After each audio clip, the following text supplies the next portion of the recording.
इस वक्त पाकिस्तान में महंगाई, बेरोज़गारी, पसमानदगी, भूख, नंग अपने नुक्ताए अरूज पे है और पाकिस्तान शदीद तरीन महंगाई, बेरोज़गारी के बहरान में मुब्तला है। पाकिस्तान की अक्सरियती आबादी अपने और अपने बच्चों की कफ़ालत करने, उनका पेट भरने के लिए परेशान है और पाकिस्तान की ज़्यादा आबादी जो सुबह को खाना खाती है तो घर का सरबरा उस फ़िक्र में मुब्तला हो जाता है कि अब शाम का खाना कहाँ से कैसे खाएंगे और पेट का दोज़ख कैसे भरेंगे।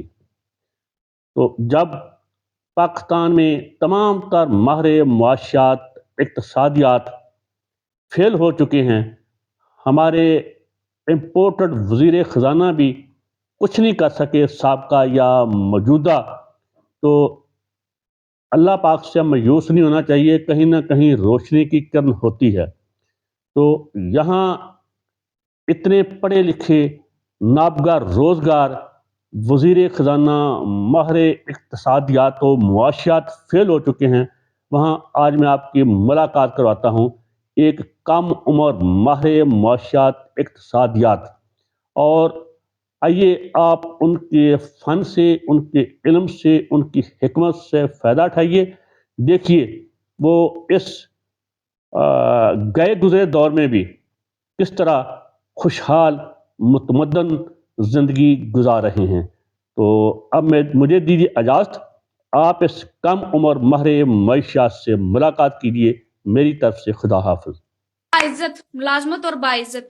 मेरा एक मसेर था, उसने हमारी बरादरी छोड़ दी और कहता है कि पढ़ूंगा लिखूंगा जॉब करूंगा। कर ली फिर उसने अपनी मनमानी। रोज 9 बजे से लेके 5 बजे तक जलील होता है, अपने बॉस की गालियां सुनता है और सिर्फ तनख्वाह कितनी है? 20,000 रुपए। इतने में तो हम डेली का कमा लेते हैं। Oh that's very tragic by the way. लेकिन देखिए ना, रिस्क हलाल में बरकत होती है। लो सुनो फिर, हमारी एक हमसायदी कहती है मेहनत करके कमाऊंगी, रिस्क हलाल खाऊंगी, क्या कर निकल गई। अब जहाँ पे वो काम करती है ना, बाजियां तुन के काम करवाती हैं उसको, और छुट्टी करे तो बेचारी के पैसे भी काट लेती हैं। 50-50 रुपए के लिए लड़ रही होती है और हम यहीं पर जाते हैं, हाथ फैलाते हैं और बोला अल्लाह के नाम पर दे दो, 150 ऐसे ही मिल जाते हैं।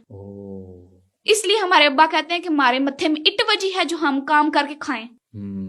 अच्छा, बाय द वे आपके अब्बा क्या काम करते हैं? काफी तजर्बा लगता है इनका। करना क्या नहीं, माशाल्लाह से एक्सपीरियंस्ड सीनियर फकीर है, व्हील चेयर पे बैठ के पैसे कमाते हैं। मतलब उनकी टांगे खराब हैं? ओ ना ना, अल्लाह माफ करे भाई, क्यों जी गल्ला कर रहे हैं। एक्चुअल में ना हमारे जो अब्बा का रैंक है ना, वो अब असल में हाई हो गया है, तो वो ना बैठकर भीख मांगते हैं। हमने तो उनके लिए एक इंटर्नी रखा हुआ है, वो उनको पूरा दिन व्हील चेयर पर धकेलता रहता है। इंटर्नी यानी कि आपके जो वालिद साहब हैं वो कोई ट्रेनिंग भी देते हैं? कोई आम ट्रेनर नहीं है मेरे अब्बा, माशाल्लाह से पढ़े लिखे हैं। 5 साल इंश्योरेंस कंपनी में काम किया ने, वहां से अब्बा सीख के हैं कि किसी के पीछे कैसे पड़ते हैं और उनसे कैसे पैसे निकलवाते हैं। इस तरह का काम मेरे अब्बा से बेहतर कोई भी नहीं जानता।